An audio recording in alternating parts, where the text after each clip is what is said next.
नदी वही कर्मनाशा।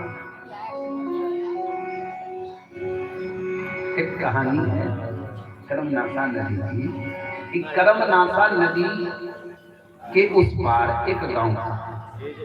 उस गांव में एक लड़की की शादी। तो उस नदी के इस पार एक गांव था, वहां एक बहुत बड़े विद्वान पंडित थे।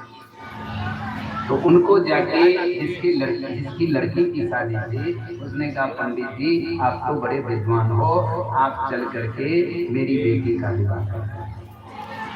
पंडित जी बोले मैं नहीं जाऊंगा। तो लड़की वाले बोले क्यों? जो दक्षिणा कहोगे दे देंगे। पंडित जी बोले मैं तो नहीं जाऊंगा। बोले क्यों? कैसे कि तेरा घर कर्मनाशा के उस पार है, हम नदी में पैर रखेंगे हमारा सारा कर्म धर्म खत्म हो जाएगा। तो तुम 1000-2000 रुपये नहीं दोगे, हम अपने जीवन भर का कर्म खत्म कर जाओ। हम नहीं। वो भी आदमी बड़ा जीती। वो कहा नहीं महाराज, हमको तो आप ही से शादी करवाना है बेटी का। कहा हम तो नहीं जाने। नहीं आपको तो जाना ही पड़ेगा। कहा कैसे ले जाओगे? जबरदस्ती। कहा नहीं ले जाएंगे आपको। आपको नदी में डर लगता है कि नदी में पैर छू जाएगा, जल छू जाएगा तो फिर न हो जाएगा। तो हम एक पहलवान ठीक करते हैं 200 रुपये। वो पहलवान आपको अपने कंधे पर उठाएगा और उस पार ले जाएगा। आप जब शादी करा दोगे तो फिर कंधे पर उठा के इस पार ले जाएगा। विद्वान बेचारे पंडित तैयार हो गए। बोले हाँ ठीक है, ये तैयार है, चलो। पहलवान आया, पंडित अपना जो विद्वान हुए बेचारे पोथी उठी लिए उनके कंधे पर चढ़े। पहलवान जब चला तो कर्मनाशा नदी है, बालू वाली नदी।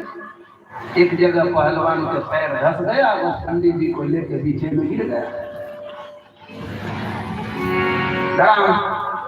अब जैसे गिरा तो आग बबूला हो गया। मूर्ख कहीं का, मेरा सारा कर्म नाश हो गया, मेरा धर्म नाश हो गया, मेरा पुण्य नाश हो गया। बहुत उसको झाड़ने, बहुत फटकारे, मार पीट सब कर दिए। पहलवान बोला अरे महाराज क्या करे, पैर फिसल गया, इसमें मेरी क्या गलती है? गलती तो तेरी है। उधर से बेचारे जिनके लड़की की शादी थी हुआ है, महाराज गलती हो गई। गलती नहीं, अपने अब शादी करेंगे, जाओ। उधर से एक महात्मा आ रहे थे। बोले क्या बात है महाराज? कहा महाराज मेरा सारा कर्म नाश हो गया। महात्मा बोले आप जैसे विद्वान आदमी डरते हो कर्म नाश होने से? अरे कर्म को नाश करने के लिए तो गीता कहती है, कर्म को नाश करने के लिए तो भागवत कहता है, कर्म को नाश करने के लिए ही तो रामायण कहता है। जो अपने जीवन का सारा कर्म नष्ट कर ले फिर नवीन कर्म न करे वही मुक्ति का अधिकारी है। बोलो राधे राधे राधे।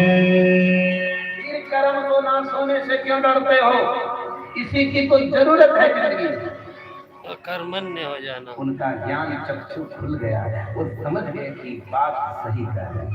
बस तब से उनको समझ में आ गया कि कर्म को खत्म करना ही हमारे जीवन का लक्ष्य है। और कर्म जब तक खत्म नहीं होगा